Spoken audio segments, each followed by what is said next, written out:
Banyak sekali orang yang ingin dipakai Tuhan, tetapi realitanya tidak semua orang Tuhan mau pakai. Lalu siapa sebetulnya yang Tuhan cari untuk Dia pakai?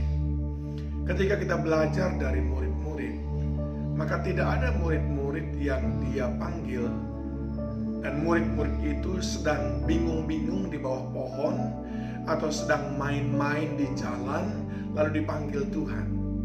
Mereka semuanya pasti sedang beraktivitas, sedang melakukan sesuatu. Ini menunjukkan bahwa Tuhan memakai orang yang terbiasa bekerja.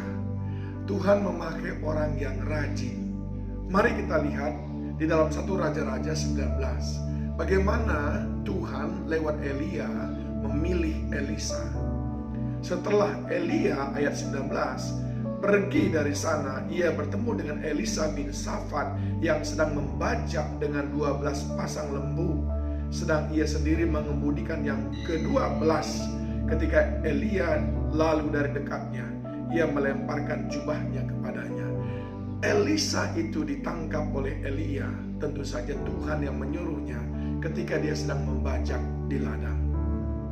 Petrus, Andreas, dan yang lain ditangkap oleh Tuhan dan dipanggilnya untuk dipakainya ketika sedang menangkap ikan. Gideon sedang ada di pemerahan, bekerja di kebun, dia ditangkap Tuhan. Daud sedang menjadi gembala. Saudara perhatikan, orang yang dipakai Tuhan itu adalah orang yang terbiasa bekerja, orang yang rajin bekerja.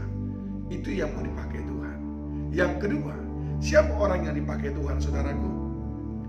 Orang yang siap meninggalkan masa lalu dan hanya komitmen kepada Tuhan.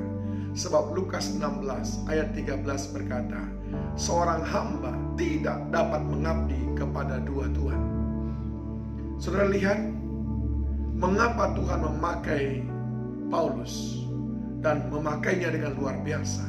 Kisah para Rasul 9 ayat yang ke-11 dan 12. Firman Tuhan, mari pergilah ke jalan yang bernama Jalan Lurus dan carilah di rumah Yudas seorang dari Tarsus yang bernama Saulus. Ia sekarang berdoa. Dan dalam suatu penglihatan ia melihat bahwa seorang yang bernama Ananias masuk ke dalam dan menumpangkan tangannya ke atasnya supaya ia dapat melihat lagi. Tuhan tidak persoalan dengan masa lalu seseorang, saudaraku.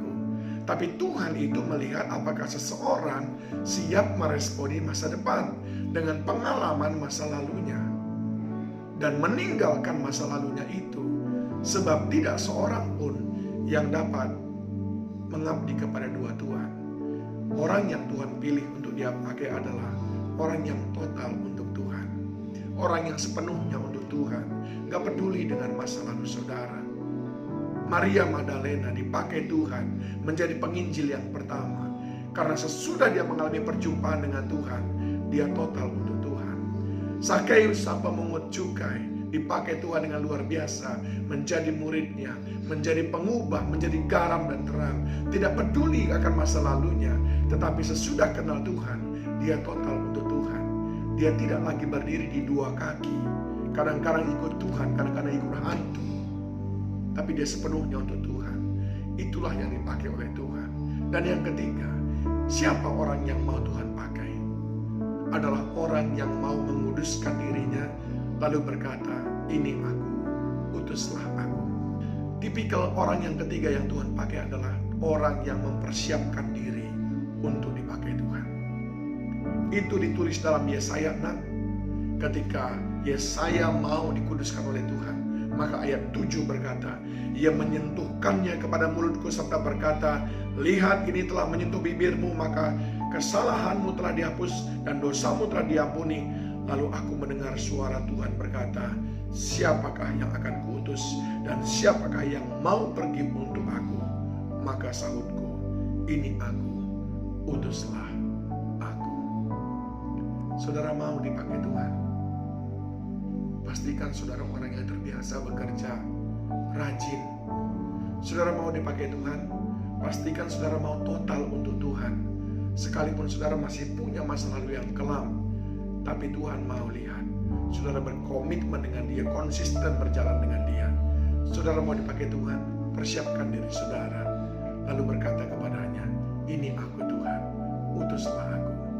Mereka adalah 3 tipe orang yang Tuhan mau pakai dengan luar biasa. Tuhan memberkati saudara.